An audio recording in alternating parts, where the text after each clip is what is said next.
Lou. We're sorry for the tardiness. It was Alan's fault. I still hear it. So I'm just make sure your volume down on your phone, Alan. I think it is. Oh no, I thought it was. My bad. It's always your phone. I know it'll be your phone.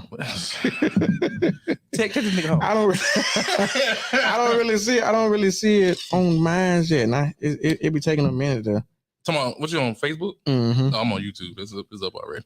Yeah, I know it go right in. There we go. It go. Now see, you got not from my page, from the YouTube. I mean the podcast page. No, I said the podcast page on Facebook and the YouTube page. I should be able to edit it. I can go out three. Y'all want to go out three? Just the one. I'm just gonna share it to our regular page.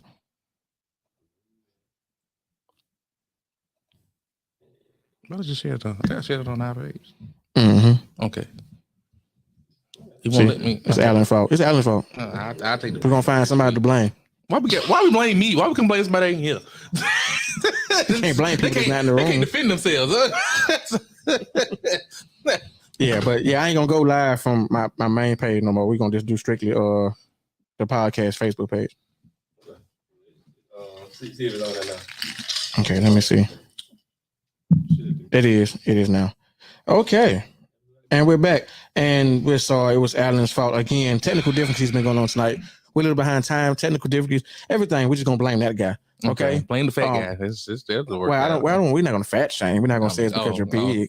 You're not big. We're not gonna say you're big. Okay, thank you. You're just hefty. I'm healthy. I had a girl in high school comment with, he healthy. I said, oh, for real? He healthy or hefty? She said healthy. Okay, see, I make sure she repeated it. Oh no, see, I was talking about hefty. Like she said he healthy. Like I said, oh, really? You like me, huh? That part of it is. But how was your last 2 weeks, man? How was everything going? I had COVID again last week. You had COVID again? Well, my second time having it. I had it one time in 2020. Yeah, 2020. And second time last week, and it sucked. I had it in 2021, I believe. It sucked. It both times were pretty much the same. This time was worse. That my cough was worse, but like the first time, it only lasted literally the symptoms on the last 3 days. After the third day, I was actually good. The only thing I didn't have was energy. I had to get my energy back up, but them first 3 days though sucked. They sucked. Do you know where you probably could have got it? Yeah, and it somebody being careless, being around somebody else who had it and brought it to where they work, and then it came out. So I had to quarantine myself and all that stuff. But I'm good now. Little lingering cough, but other than that, I was gonna say lingering cough. You might got to go step outside, bro. No, ain't that. Now they say you can. Some people have symptoms that's still going on. They have. I know people who haven't got these taste back, and they had it over after a year. Yeah, they didn't have it. I'm glad I wasn't in that boat. I'm so glad that didn't happen to me either time. I'm like, I lose my taste. I'm fat. I can't have that. no, I can't lose my taste. What's the point of eating if I can't taste it? That would be very tragic. That would what I'm saying? That'd be very tragic. But I mean, it's good. You're back. To I won't say 100%, but you're getting there. I'm like 98. So you're basically 100%. But yeah, I mean, give me that 2%. I gotta leave a margin of error in that. Oh, okay, that's what it is. Okay, well, for me, it was it was pretty good. The year's still going strong. Still trying to do a lot of different things. Shameless plug. What you got going on coming up? I expect you to do that every time. So I gotta get the shameless plugs in. So what I'm going, I think what I got coming up, I know I got Mardi Gras, a couple Mardi Gras balls coming up. I know you got a lot of them coming up. And supposed to be in LA, I think the 23rd, February 23rd. They live in LA, don't they? I think it's like a second home is becoming one. How is LA? I've heard differing stories from different people. I guess it depends on what part of LA you go to. So, I mean, well, I've been mainly in Los Angeles. Well, in downtown Los Angeles. I mean, yeah. I've been mainly downtown, and I haven't really experienced it. I want to go hiking and do a lot of different stuff. Trying to white people times I go. I mean, yeah. Okay. I'm trying to do all this type of stuff. You know what I'm saying? Well, cool. Yeah. So, okay, we gonna hike then. Man, what I can't say I enjoy about it, if you get online, you just Google what to do tonight. Like you're gonna, sure so many things. I'm sure there's so much to do with LA. I'm sure you never get bored out there. It's so many different things to do, and it's a lot of good connections you could meet while out there. Kind of brings us to our guest. Let's go and bring in let her introduce herself. She's still here. You still here? Still here with us? I'm still here. There she go, and there she is. How you doing? I am doing good. I hope that my sound is good. I know we had some technical difficulties. I'm coming through on the phone. I hope everybody hears me well. I'm Creator Shay of SiriusXM's Newbies Radio. I'm the HBCU curator for the HBCU network. How are you all doing? We're doing great. Good. And it's and I ain't even think about the fact that I have you as a guest today, and Black History Month is next month. So, and you do the HBCU curator, so that's awesome. It's in a few days. This will be just in time. I heard COVID over there. I'm kind of happy that I'm sitting where I'm sitting. I'm happy more, okay? Hey, I'm cleared somewhat. I need to full 100%. I'm good. Okay, well, you're right. 2%. I did say 2% then. Well, now I'm afraid. Where I'm sitting because I'm here with them. but yeah, I mean, first things first. I guess you already told your name. Let's tell us a little bit about HBCU curator. What exactly that is, and what exactly you do. Okay, so what I do is I curate programs to support HBCU campuses for enrollment, retention, and ultimately bringing awareness to our 107 campuses. We do that by way of music and entertainment because we recognize that for students, yes, they want to hear about education. Of course, they're going through their whole primary school experience, K through 12, and they're told the whole time college is very important. But for students, a lot of times what really gets them engaged is the culture, is the entertainment. And so we make sure to bring that to the forefront as well as we're introducing the HBCU campuses and all that they have to offer academically, professionally, but also culturally. Okay, awesome. How long have you been doing this? I want to say I've been doing it my whole life.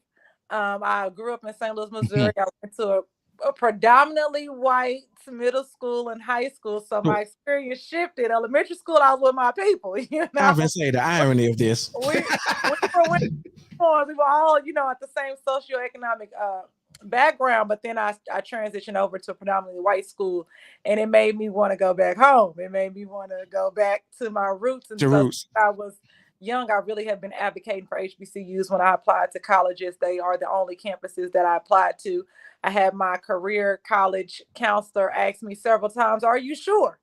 What to apply to historically Black colleges? I said, "Absolutely. You see my color, right? I'm sure about this." So I put it my whole life, but on radio, I've been doing this for about 6 years now. Okay. And she does events as well. I actually, my first time meeting her, how did we meet? Was it Instagram? No idea. I think you no idea. That's the good thing about social media. Even though I'm not like the best when it comes to social media, I kind of have like a love-hate relationship with it. When you put an ad and people find you and they follow up, you're like, okay, this is the good part of social media. So we definitely met through the showcase that we put together, the I Am Newbie Showcase, which also brought attention to our 107 campuses by way of a new artist showcase, and you participated in with us in Los Angeles. I like to think I heard you say LA is your second home. Did I bring you to your second home? You did. That was my first time in LA. Oh yes, I'm a first. I take yeah. She popped your LA cherry. Yeah, that was my first time there, and I thoroughly enjoyed myself. It was still I think I can say you kind of introduced me to my first reggae party because I'm half Jamaican. So me being there at that time, I went to a reggae party. So yeah, you introduced me to a lot of first stuff. Okay, look at me. I like that. You were like, I remember you were my only R&B singer, my only soulful singer. I was the only R&B singer, wasn't it? On top of that came with the Southern influence. I loved it. Oh wow, awesome! I ain't even think about that. I was the only R&B singer. Really? Yeah. Yeah. How many artists were there? From the South, from the South that we know. I think it was how many artists you had there? It was all together we had 24 artists that performed, which was amazing. Our goal was actually more humble than that, and then we end up doubling that and then some. So it was a great experience. And that's why I also got the chance to meet B Mike as well too. I've still been communicating with him since then as well. Yeah, he's awesome, amazing. That's a good friend of mine. He was our industry judge, and he definitely did not shy away from giving his opinions. Oh yeah, definitely. What did he say to you? What critique he gave you? He didn't really. I was, how sometimes they kind of come up and they critique, every other artist maybe. Mm-hmm. Oh, okay. I don't think I failed on the one that actually got critiqued. That's what you said. Huh? You said you passed with flying colors. He didn't critique you at all. No. I don't know if that's how I remember it, but I'm I mean, well, he said to me, but because we did talk after, and he did, and that's how I ended up going back to LA doing BET Awards weekend. It was with them. Mm-hmm. And so that's what, it's another first that you did, you created. You kind of, by me being there for that is how I got that opportunity. So you set up a lot. And you say that, and that's ultimately what Newbies Radio is all about. We're newbies. We represent new artists, new creatives, and whatever endeavors that they take on. And that's the whole idea, is to make sure that we're able to provide further opportunities, not just a platform for their music to be heard and for them to have an impact on providing opportunities for college students, but also to set them up to be influenced and to network with industry professionals. So I'm glad that you got to benefit from that. Those are our efforts. That's our mission. So I'm excited. You turned all of them off. Hold on one second. We're trying to get something together. There we go. It happens. Mm-hmm. No, turn it back up. There we go. Yeah, I hit myself. Okay. Yeah, we good. You trying to turn this one off? Yeah, I'm trying to. You should just unplug. You should just take it out. Really, you really could just unplug. Yeah, I was about to say, yeah. Okay, and we're back. Okay, and we're back. This is the most It's untypical Alan. show ever. It's Alan's fault. I'm This is telling you. all the bad black man's fault. The It's fat man is my fault.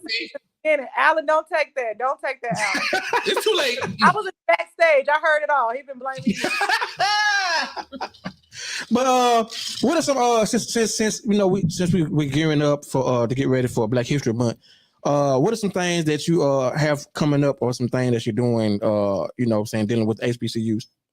Absolutely. So we have some really good things coming up. We're in Houston, Texas this year. So what we're excited about doing, we are introducing the H-Town Cap and Gown, which is our scholarship function that we're doing for the graduating class of 2023, celebrating the students of TSU, Prairie View, and all of the Houston high school campuses. And so we'll be providing those scholarships along with the I Am Newbie Showcase. This will be our second year doing it. And like I said, this time we're in Houston. So we're providing some of those same incentives for artists. $1,000 first place prize, radio play, billboard ads, and of course we're going to be bringing out industry professionals to come out and critique, to judge, and then for you all to network as well. And like I said, we'll be providing scholarships to those students, as well as an ongoing celebration as we're entering students from the high school going into the HBCUs. We have those HBCU students who are exiting, celebrating them and ushering them in. So we're excited about that. Okay, yeah, awesome. I might need to when is that supposed to be? Do you know exactly when it's supposed to be? Exactly when that is supposed to be. That is Saturday. I'm so glad that you asked. Gear me up. That's just waiting. You better ask me when. April 22nd, Saturday, April 22nd. Saturday, April 22nd in Houston. Okay, guys, and we can go and plug this in now. We're in the middle of the interview.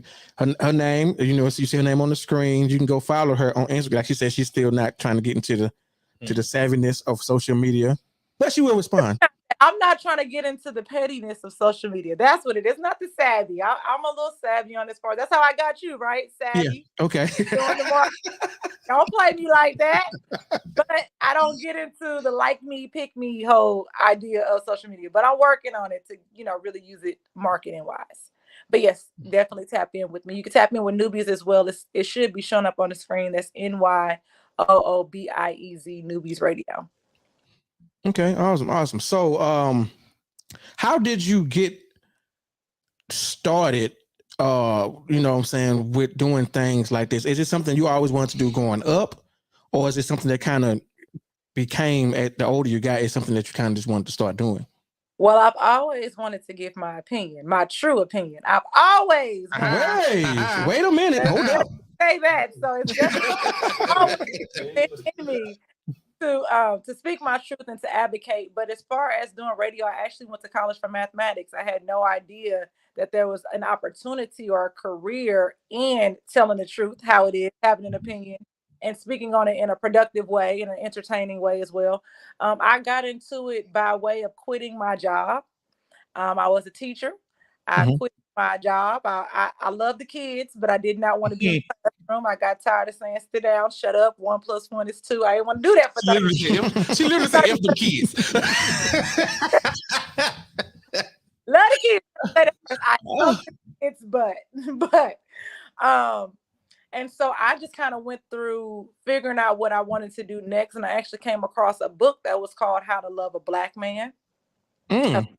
I kid you not. Read that before. Friend of mine, she rode to my house every single day, and she had this book in her back seat, and it was called How to Love a Black Man. And I saw it every day.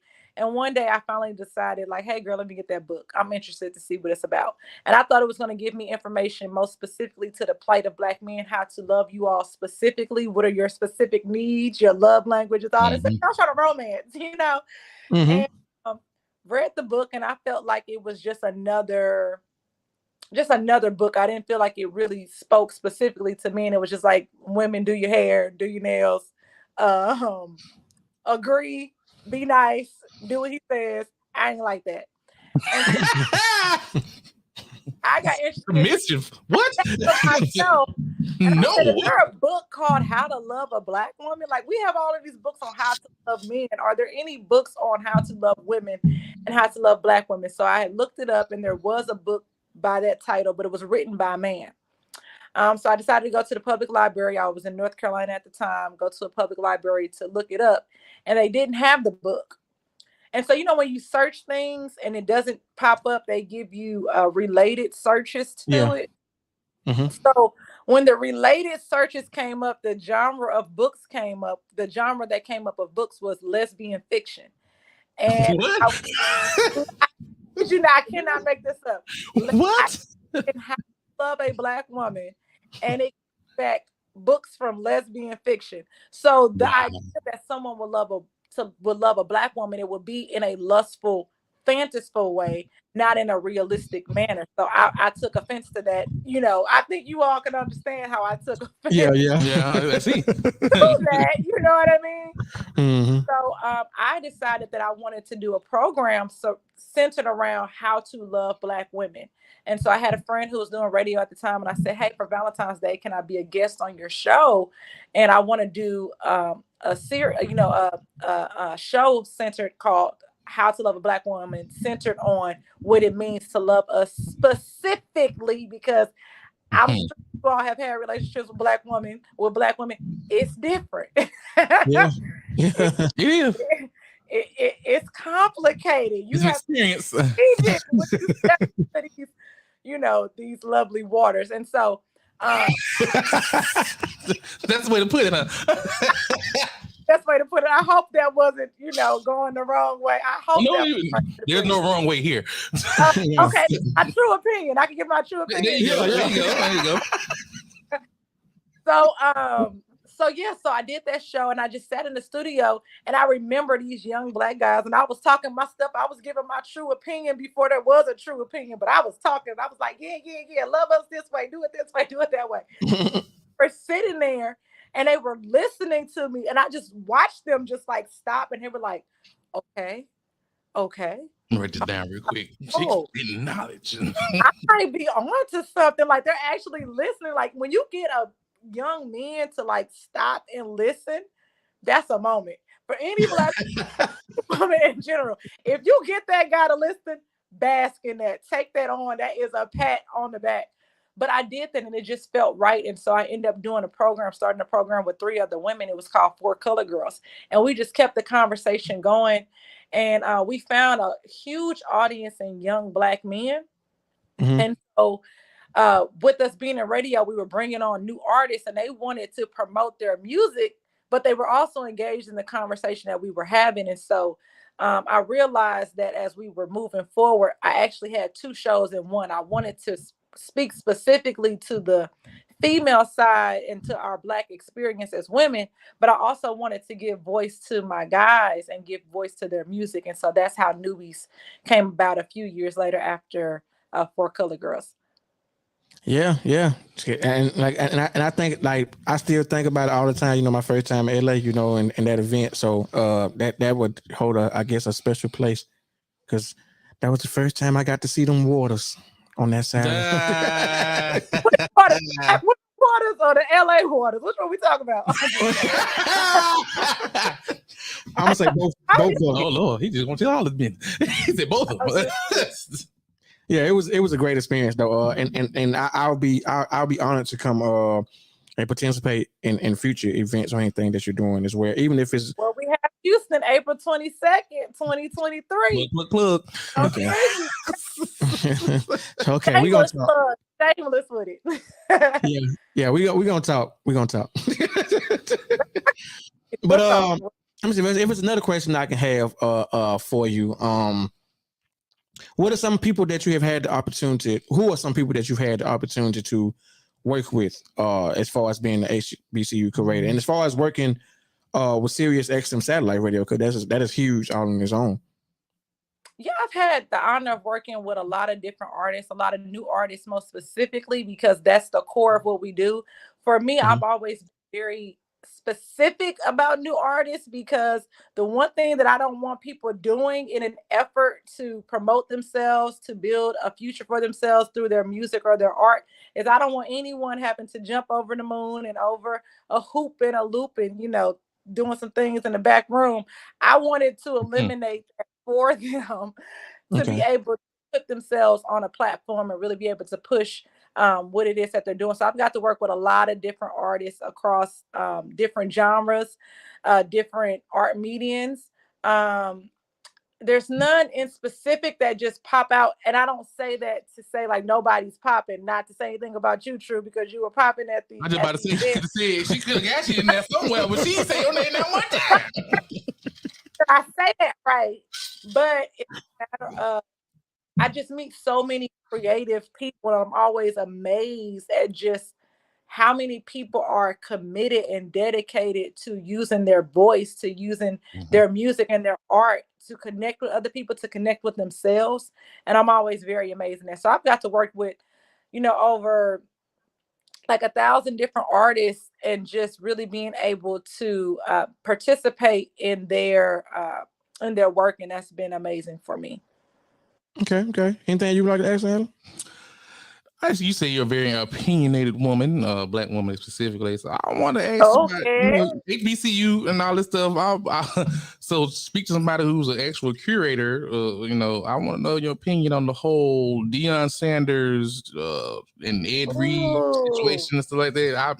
I've been wanting to ask you. I'm like, I want to talk to somebody from the actual HBCU, see how they feel about that whole situation.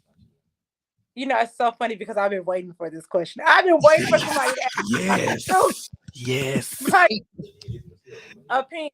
Like my opinion, I will say that my initial opinion has changed over time. I do say that I was disappointed. I was very disappointed in Deion Sanders going from saying I'm swag to now you're not. You're literally not in a matter of a few days. And so that was very disappointing. It sounded like to me that he was looking for a better opportunity. And I get it. But to say that it's not about the money, it does sound like it is. And to me, I just wanted more transparency, more honesty in that. You wanted the arena, you wanted more money, you wanted more exposure to the program that you were creating. I just wanted more honesty in that, because to say that it's not about that, but at the same time, the narrative is centering around, he kept getting his car jacked. People weren't getting paid. He was coming out of pocket. He made JSU. It just became like, okay, what is the narrative here? What exactly are we talking about? But I do say, I'm glad that he did participate in the HBCU experience. It did get more about HBCU sports, and I'm always about bringing awareness to our 107 campuses. So, I give him that credit. But anyone that steps into an arena that is specific to the disenfranchisement of our community, I think it's very important that we have people that are committed, that are willing to stay the long term, the long haul, and not leave in times of opportunity or better opportunity, or leave in times of, financial gain or exposure, but really commit to what it is that we're trying to do. Because I think as a community, we're very used to people coming in for a second and then dipping out. And, no one needs any more trauma in that way. We need leaders that are dedicated. We need people like Martin Luther King that we're gonna, ride at the long haul. Like even Martin Luther King, he had money. People didn't know that. He decided to live in the church home that was provided to them. You know what I mean? Like he could have been in a better neighborhood. He could have been in a space that was more conducive to that very large family that he had. But he said, no, Coretta, we want to be in the community with the people that we serve. We want them to know that we're with them, especially as we're fighting for wages and more job opportunities. We don't want to look like a rich savior. And so that's what I think for our leaders. They have to be very mindful of the community that they serve and dedicating themselves fully, mentally, physically, emotionally, spiritually, and financially. Okay. Yeah, because like I had no problem. For me, like I had no problem with him. I know, right? Like I had no problem with him leaving for a better opportunity. It was just how the timing of it and the platform he stood on initially. Like you knew it was a whole movement of trying to get these 5-star black athletes to go to HBCUs, and you stood on that platform and you used it for your progression. And then when the opportunity came, you just out of there, and you didn't leave anything behind to carry on your legacy. Like you want to go to Colorado, fine, that's cool. Can you leave something behind for the program the world that you just left at? Nope, you actually took them with you. So like, what are you doing? That you feel like you just played, like you said, you played the community, just get what you wanted, and then when you was fine with it. Well, y'all would have been mad at me. I would have left him. I mean, no, I ain't no problem with him leaving. It was just how he stood on that platform, and then all of a sudden, something else came along, boom. I did this, I did that, I did this. Well, you came out your own pocket, did it. Nobody asked you to do this, sir. You saying they didn't pay you? No, that's a straight lie. The school proved that they got receipts for it saying that. Like don't do. You bad mouthing a community that's already downtrodden. We don't need you to make it any worse.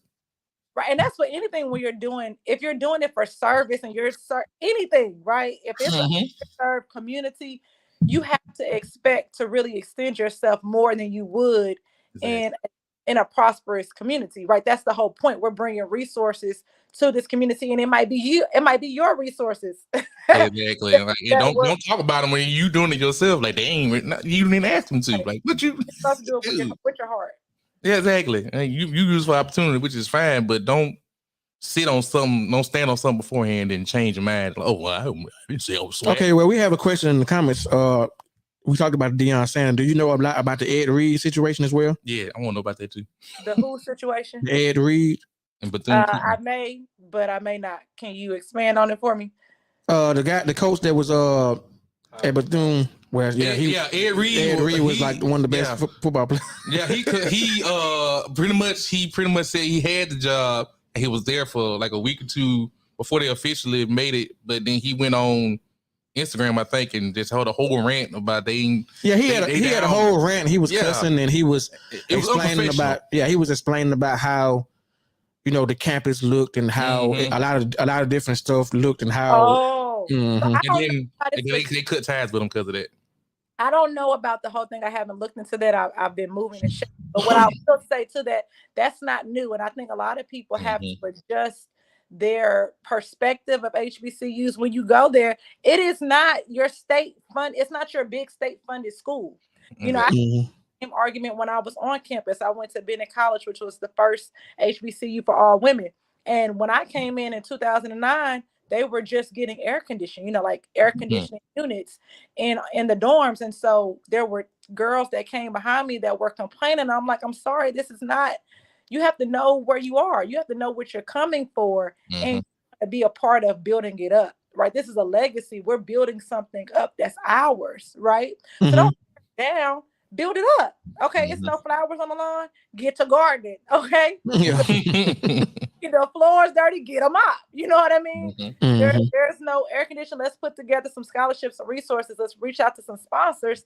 Let's make it happen. But to badmouth it, it's not going to help. And all it's going to do is support the narrative that HBCU campuses are not worth it. And that's not true. They're worth it beyond the facilities. They're worth it because for me, growing up in a minority position, it was a breath of fresh air to be somewhere where I don't have to question who I am, you know, as a Black female, I could just come here and get this education, get this culture, and have a good time, and we're all building each other up, and that's something that's very priceless. Exactly. Okay, so what are some things you think that we can do to improve or move forward on situations like this? I think when we are interviewing these people to be a part of our campuses, you have to ask those questions. You know, where is the PR person in the room when it's time to interview? Do not go on live. Do not go on a rant saying this school is ratchet. Be quiet. Where is the loyalty? You guys, you have loyalty. Can you shut up? Because the thing about those schools, those white schools, they have a lot of scandal that's going on. They don't speak on it until they have to speak on it. You feel me? You're not talking about what the coach did with some students until you have to talk about what the coach did with students. You know, you're not talking about misappropriated funds until you have to talk about misappropriated funds. That's universal, baby. You know, like, you know, and I'm not saying, I say that jokingly, but misappropriated funds, especially at HBCU, we need all funds accounted for. But the point is, don't go out and laundry. You have to really say, are you committed to the growth? And people have to understand when you're representing an HBCU campus, which is a lot like anything Black, unfortunately, you're not just representing your one campus. You might be at Bethune-Cookman, JSU, North Carolina A&T, but the reality is you're representing all 107. What happens at one, they assume happens at all. So when you badmouth one, you badmouth them all, and that's what people need to really recognize. Okay. That was a great question, by the way, Alan. Oh, thank you. I was great subject. When you said that she was the HBCU curator coming on, I was like, "Well, I got to ask this." Yeah, that's why when I was thinking about those kind of questions too. I was like, "This is awesome that you actually don't hear because them questions." You finally giving my man his credit. At first, it was all exactly. At first, I messed up the technical part of the show. I was like, well, technically, he still technically messed up the technical parts of the show. But we're gonna, go backtrack. So you just like those coaches. she on my side. HBCU, we're not hiring you. Hey, look, I'm sorry. I'm gonna be that one that's ranting. See, I got to set scenarios up like this during the interview. Like, oh yeah, he might go live after this show. Here, she said what you saying to me. But yeah. I mean, everything you said, I agree with. I do. I look at every side of everything that happens. Like in that situation, I agree with both sides of it. It's always a better way to do something, but I do agree to how things necessarily may play out at the same time. Like it's not what you say, it's how you it's how you say it. Like, you understand the situation. I agree with the situation that I can't really put myself in somebody else's shoes and be like, they shouldn't do that. It's the opportunity they may have wanted because that's just what they wanted. Now I can say if I was in the situation, I can speak on what I would have done, but I can't really just be like, well, this, that. Now I can't say he probably could have said things a little better, but we all know Deion Sanders, prime time. So he was pushed. If you say certain things to him, he's going to respond like prime time. And they reach crazy anyway. Yeah, so you already know these people like that, so you know they don't have no filter. They got a mouth, and they chose two of probably the biggest people with the mouth to go live and have these kind of issues with, like Ed Reed and Primetime. There was those two of the ones that are going to be as vocal as possible about their situation. So yeah, like even with the Shannon Sharp thing, which one? The one where he was finna get into at the basketball game. Boy, that was so funny. I don't know if you've seen that. I saw a little clip about it. Like them guys like that. These are Those are so funny. We're not talking about testosterone going back and forth. I get it. It happens. Yeah, what I'm saying? It happens. You know what I'm saying? We talking about some legit, like real OG. Them the dude that, you know what I'm saying, you grew up and they was like that real man figure in the house. You know what I'm saying? Like they didn't play that. You know what I'm saying? Everybody probably watched what they said around the guys like that because they knew they pop off real fast. They was scared of them. I was scared. Yeah, I mean, Shannon Sharp. I'm scared. I'm scared of him too, and I ain't never been around. That man is slow. Give your opinion. You scared of Shannon? What's up? No, I'm just playing. I'm hey, I'm not. Hey, I'm gonna tell Shannon you got it, boss. Whatever you say. I ain't messing with Skip. I don't care. I ain't messing with Skip either. Whatever you got, boss. Whatever you say, sir. I do appreciate you taking time because I know you do have a lot. You have a lot going on, and we're on different time frames. You've been away in LA and all that, so I do appreciate you coming on and talking with me for a brief second. You know, I appreciate you. Thanks you all. You know, here doing a true opinion, I'm always very mindful of giving voice not only to myself and to creatives, but I'm very specific about giving voice to Black men, and I have 2 Black male hosts on my show. And so for you all, what has been your influence in creating a podcast where you're giving your true opinion, your Black male perspective, and what are you all hoping to get out of this show for everyone? Oh, you asking me a question? I'm asking you a question. She interviewed us now. Oh, this has never happened before. I wasn't ready for questions, ma'am. Let me get my notes. Okay. Now, you had 2 questions. It sounded like you had 2 questions. What was the first one? So the first question was, you know, as Black men giving your true opinion, your Black male perspective, what influenced you all being on this, creating this platform? Well, it influenced me. You kind of really pretty much said it in the question. To kind of give a perspective from a Black man's point of view. It's a lot of that coming out now anyway, especially in a lot of podcasts. There are a lot of Black men driven platforms coming up now. So I just kind of want to, you know, have a voice, kind of, you know, have a voice in a different particular way. I like it to be entertaining, and I like it to kind of be informative at the same time. But I do want to kind of have that voice and kind of be that role model in the community that, you know what I'm saying, Black men you can pretty much do anything you want to do. You put your mind to it, you can pretty much do, like I say, anything you want to do. So I just wanted, that's really why I really wanted to really start something like this. And I wanted to see it grow and go as far as possible, to where I can get the opportunity to talk to a lot of people that a lot of people need to hear from. So Quinn said car conversation. Who said car conversation? Quinn. Oh yeah, that's something we were talking about as far as YouTube. Yeah, I think we literally talked about it. I think me and you literally talked about this at what was it, Ruben house? My house? I can't remember. It's crazy because me and him used to work together a few years back, and I think it was maybe about a year ago at Ruben house. We were talking about, I was considering about doing a podcast, and he had said he'd be interested in doing it. You know, if I was really gonna do it. So that's kind of how it started. But you got to answer the question too. I answered my question. Oh, I mean, for me personally, I haven't been most of my life has been a really bold, outspoken person in the first place. So I, later on in life, what I'm saying, I'm getting older. It's time to stop putting my dreams on the back burner. I want to, venture out more into doing different things and seeing so many people have podcasts. I like to talk and I have opinions. So why not just, put myself out there and see what happens, golden opportunity. Got a friend who has a podcast. Hey, let me start on it and see what we can do and get myself out there more. So this was the first step in just venturing out into outside of my wheelhouse and doing something, I like to do, just talking about whatever's on my mind and, hearing different opinions about different things, So this was like literally for me, this is step one of a journey I'm trying to get on. So yeah, that's why I'm, trying to do all this. We wasn't interview ready. She asking us questions. I know, right? I'm on the fly and stuff. I don't do it, bro. Go back into my safe space because I'm answering questions and that's not what I do on my show. I'm always the one moderating. So you kind of got that comfort zone. But I'm very happy for what you all are doing. I'm very proud of you all for putting yourselves out there, being the example that a lot of young men need to see. I definitely want to see you all continue and grow. And I'm just happy that I can be a part of it.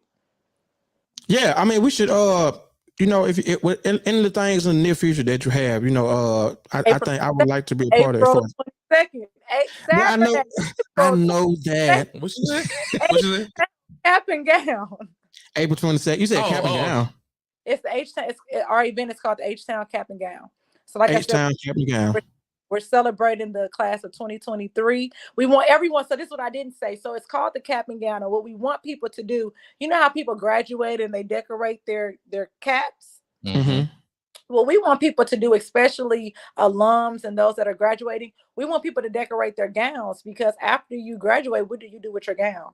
You know what I mean? It just sits there. So we want people to come out, decorate them. So that is the attire that's for the event. You know, deck it out in your HBCU or whatever your interests are, the way that you do the caps. But we want it to be done with the gowns. And so we're just going to be out there in our gowns and our caps and having a good time. Like I said, we have music artists coming out, new artists. So we will have that showcase where participants and attendees are able to select winners, which is a big part of the HBCU experience, because we know if you can make it on an HBCU campus, you can make it anywhere, right? Because we create the culture. It's a big Apollo. It is one huge Apollo. We don't like you, you'll know it. We love you, it is what it is.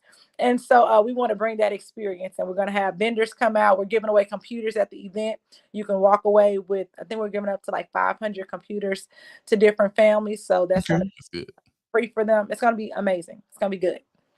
So okay. Well, you had another question too? Wasn't there a part 2 of that? You all kind of answered it within it. I asked, what do you want to see come out of this podcast? Influence you, and what were you hoping to come out of it? Okay. Well, before we get done with the interview, plug yourself in one more time. Tell people where they can find you, where they can, if they want to participate in anything that you have going on, how they can contact you and so on. Okay, so again, I am Karaya Deshay. I am with SiriusXM's Newbies Radio. That is channel 142 HBCU. I do all things HBCU, but I also do all things new artists. So if you are a new artist that is looking to get your music out there, looking to promote, we do radio with Radio Spins, but we also do things as far as getting you exposure, whether it be through PR, whether it be through billboard ads, however it is that you want to market yourself. We're here to be of service to that, while we also bring awareness to our HBCU campuses. Every radio spin that you play with us, it goes to supporting a scholarship for those that are attending HBCU campuses. You can follow me personally on all social media platforms. That's Karaya Deshay, and it's attached here underneath my photo or my video. And then you can follow the radio on all social media platforms. That's at Newbies. That's NYOOBIEZ. Okay then. Okay. Well, y'all hear that, folks? That's how y'all can get in contact with her. I think you may really enjoy it, as you can see that she's doing different events in different states. So that's an opportunity for you to, if you get in these different areas and expose yourself to a lot of different people. As you can see, I hopped on it and I met her, and we've still been swinging ever since. You know, you know what I'm saying? Swinging ever since. So waters. He met Mike. Here we go to the waters again. We talk about the waters again. Let's go surfing. LA is his new home now. This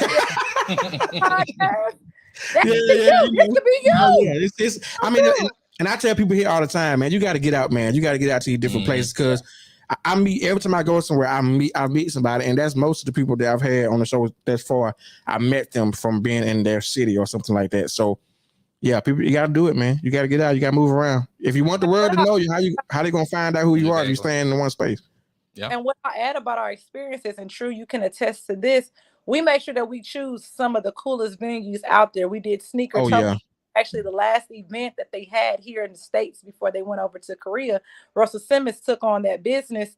But we had an Adidas stage. It was an Adidas shoebox. You walk around and the walls. It was an art museum all in of itself. We had a Kanye West statue that you could rub his head on your way up to the stage to perform, like you're at the Apollo. You want to give your true opinion on it?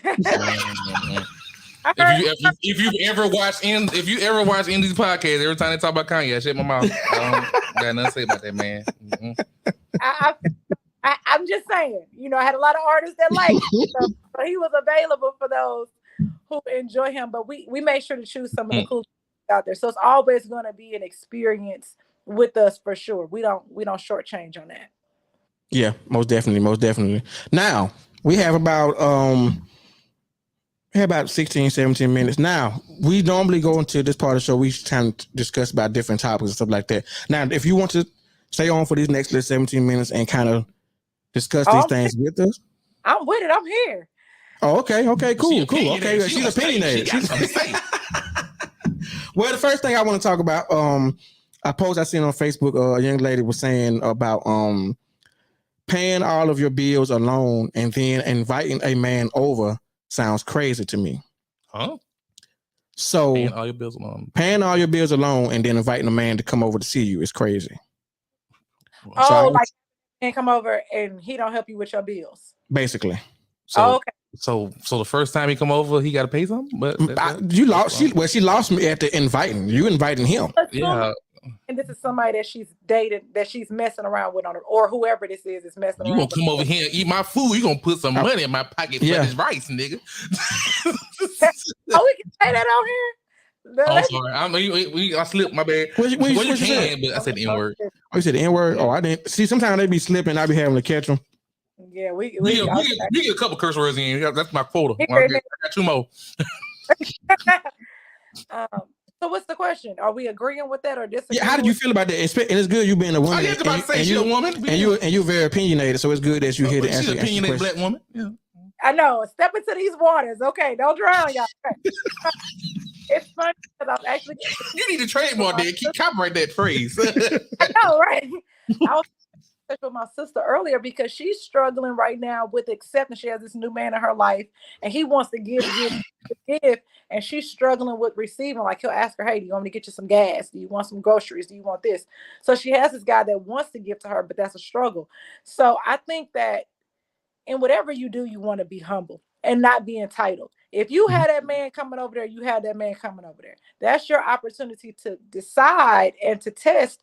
Who is he? What is he about? Is he offering anything? You want to be able to measure that, but you also have to be honest. What type of relationship do y'all have? Mm-hmm. It's I invite you over. Yeah. And come over and step into these waters and go on, and then go on home. I'm sorry, the step into the water thing just goes so many ways, and I love it because you can the window in there. It just yeah, you need to put down a t-shirt. I will buy one, I promise you. But is he stepping into the waters and then, he leaving?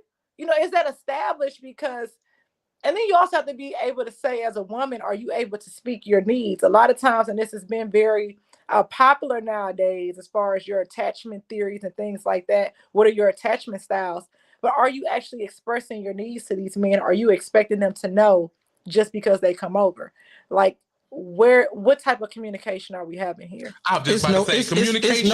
I can probably guarantee there is no communication, but they expect all because she said, what I'm saying, how the post was, it sounds crazy to me. So she didn't say that she's having this conversation with him. She's saying like he's supposed to assume that hey, you need to help me with some bills before you come over here. And that made me think about this one post. I saw a video with this guy. I don't know if we talked about something like this. It's a guy. He was upset because he flew a girl out. He spent money on her, and he tried to front out on live. And he was like, "I think he spent $5,000." Yeah, he said, "I spent $5,000 on you. You want to do this?" She's like, "I ain't." And I was like, "Well, she got a point. If y'all didn't talk about it beforehand, but hey, it's the same way with dudes sometimes. So dudes will do all that, and then they probably expect the woman to be like, "If I did this, then you need to be giving me something." It goes. But I'm a very vocal person though. Yeah, if you don't say what you want, I'm gonna tell you what the plan is gonna be. If you don't say nothing, then what? True opinion. Give your true opinion about what.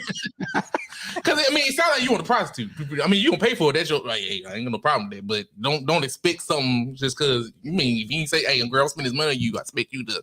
You might want to say that. I don't think nobody's telling anybody that. Nobody's telling each other that. Point. On both ways. That's the whole problem. Expresses what she really wants. Hey, I want you to pay these bills. You know this water bill. I need this water bill paid. Water ain't free. Say that he might really pay that water bill. Say what it is that you want. Be open to whatever the response may be. If it's rejection, then you need to move on. Somebody pay that water bill, and somebody gonna pay the tip. So for you, okay, so for you personally, so what would it be with you? Like, what would you expect a man to do? Okay, a man versus or y'all dating versus y'all in a relationship, what would be the difference? What would you expect him? What would you expect from him? And what could he expect from you then? In that instance, what we talking about?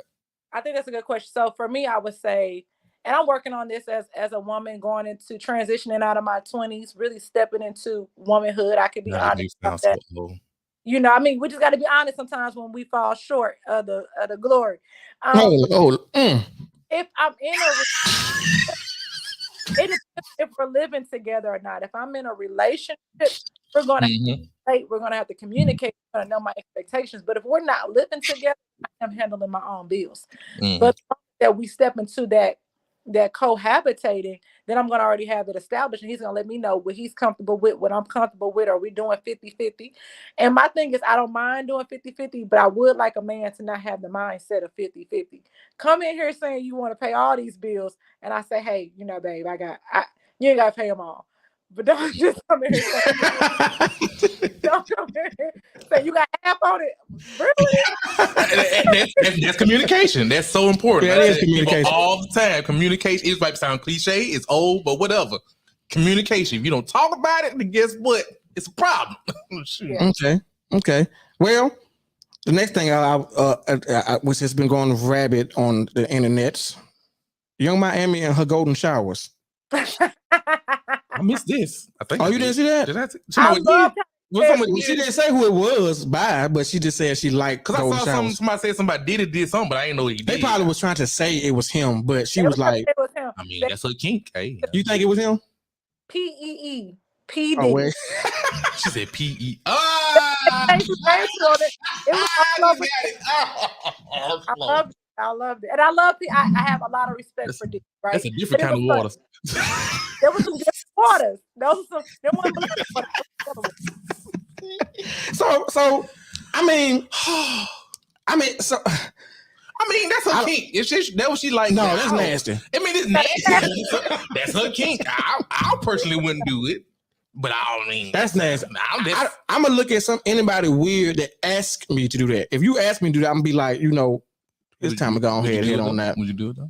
I wouldn't do it. You wouldn't do it? Oh. One, I'm trying to find out how you like. What do you drink a bunch of water first before you? You know what I'm saying? I mean, I don't know. How you just in that moment and you just say, yeah, PM, you know, I've seen some weird things. So but you know, I don't know. It's just her thing. I don't know because you make it happen. If she asks for it, you make it happen. I ain't gonna lie to you. She asked for it, like, you know what? You find that stored water in your system and you let that. Kate, I expect nothing different from you. You talking about water? Stepping in the water. Talk about something besides water, please? Can we talk about some cement? So she wants to talk about some water. Well, the water getting the cement. Well, God dang it. So both of y'all kind of like on the same. It's whatever, pretty much. No. I'm not an advocate for golden showers.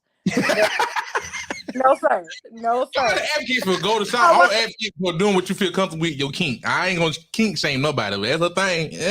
I think it's weird, but I ain't the one getting peed on. So I mean, you might as well, get shitted on. Like, that's the thing too. I mean, it's unsanitary thing, but hey. Like, how far are we going? Like, That's what I'm saying. Like, I'm pretty sure it doesn't stop there. It doesn't stop with that. She might not want to duke in the chest. I don't know. All the way.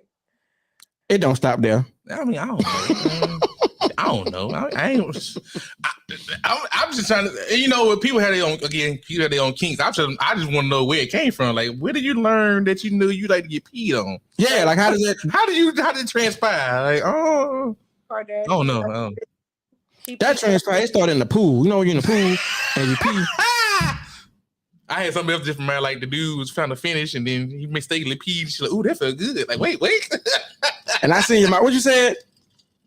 I was saying Ray J and Kim K. That's where I first. They did that too. They did it. Yeah, in that sex video that leaked, he go. He did. Oh yeah, I missed that part. I missed that part too. And then, that whole thing was whack though. Did the R. Kelly skit? Did the R. Kelly parody? I did see. I saw the R. Kelly. Yeah. I saw the R. Kelly. It was weird. It was so weird. I've seen the R. Kelly. Hold on. Hey, do you have a wait a minute? I've seen the R. Kelly. Do you have a fact or fiction? Oh, I got some. Yeah. Okay, we do something called fact or fiction, and Alan gives us Got me thinking about Kelly, man.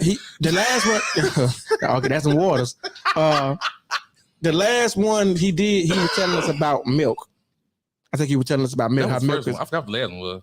I don't know. We all together. Yeah, he always had something informative to tell us, dealing with something that you probably would least expect you didn't know nothing about. I don't know how this guy finds it, but he finds it. I think he's like an angel or something. I do a lot of reading. You know. Anyway, okay, so this one is about hygiene. I got 3 things that's going to actually be very interesting. I remember last time we had the podcast, we talked. I mean, y'all said something about wipes or whatever, so they got me thinking. Wipes are not flushable. Even though you say flushable on the package, they are not flushable. You can use them if you want to, and they will go down the toilet, but they are not flushable. They don't break down very well like toilet paper, and though the combination of wipes and like people who put grease down the sink and stuff like that causes things called fatbergs. It's stoppage in the waste in the pipes, and it costs cities thousands to millions of dollars to remove them. So flushing wipes, even though they say are flushable, they're not flushable. They're not good for the waste ecosystem. That's the thing. Okay. That's the first thing. Keep wiping forever. They just gotta wipe with the tissue. I mean, if you use them, it's preferably you just throw them away instead of flushing them. But hey, or at least get a bidet, like If you wipe with them, I mean, you gotta throw them away, not flush them. I mean, you got them sitting in the trash. You just got all that just sitting in the trash. Well, yeah, I mean, it's better for them than flushing We them. know what you're wiping for, so that ain't gonna be cute. Yeah, it ain't. That ain't cute.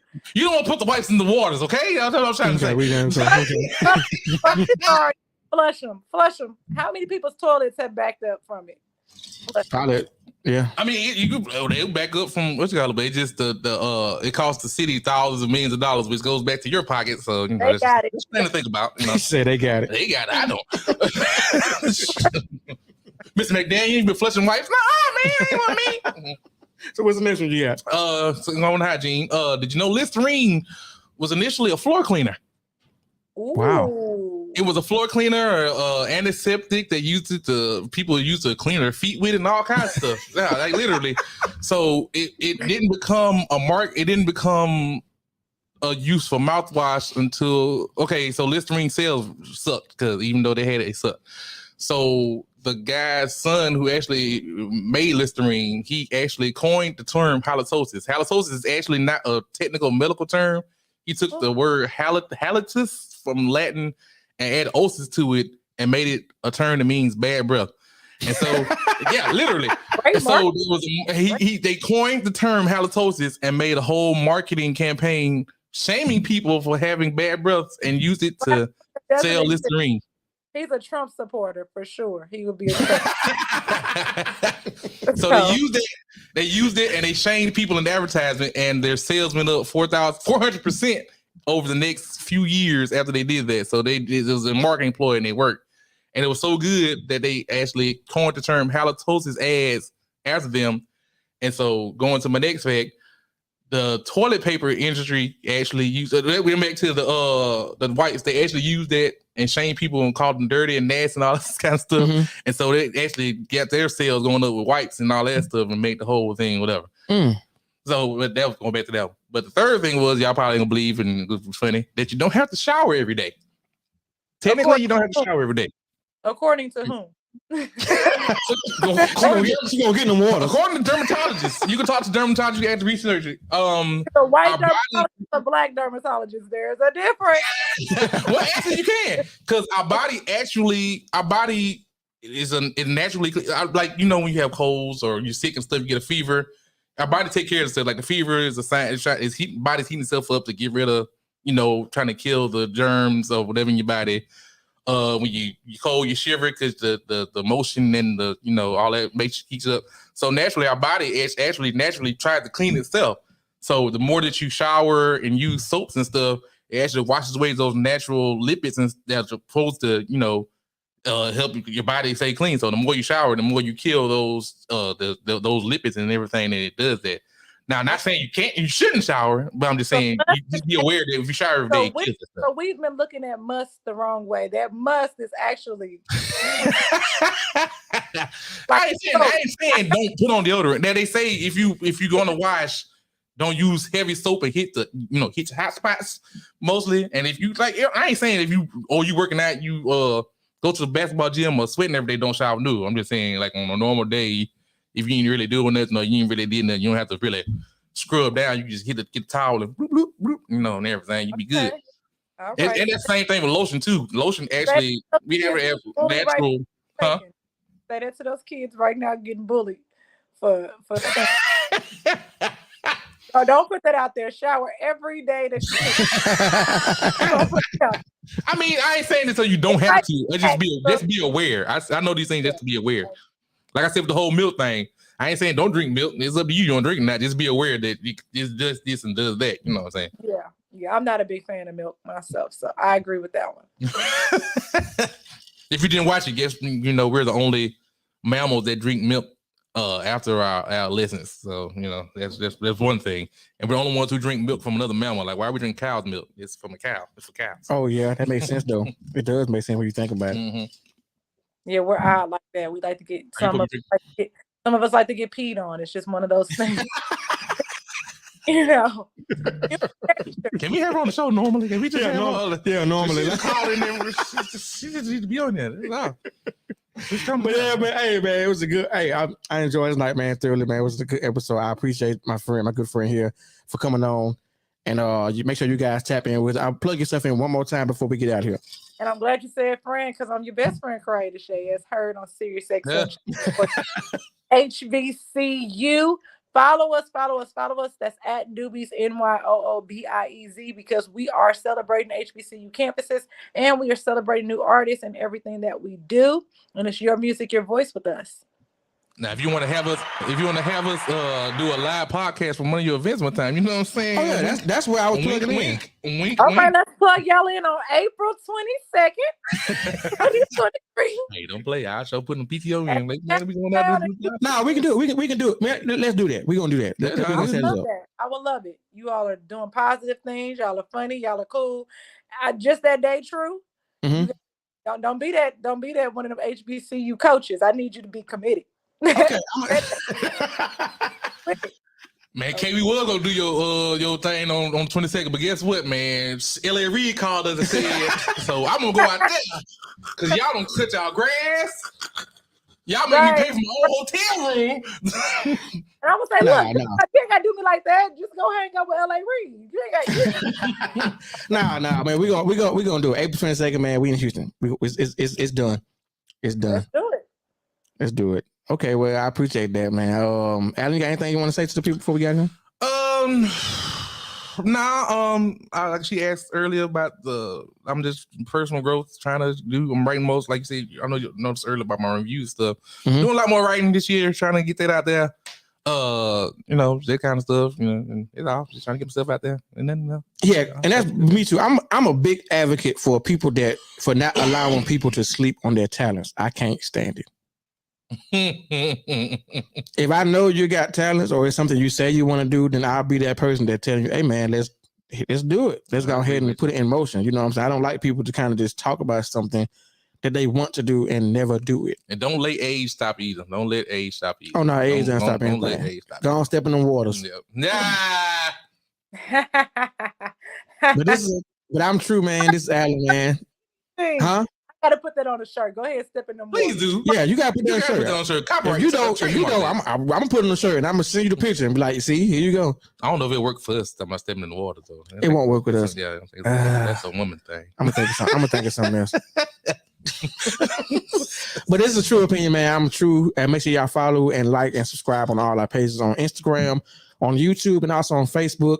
Make sure you share and like this stream, this interview. And that's all, folks, and we're out of here. All right, you all have a great night. You too.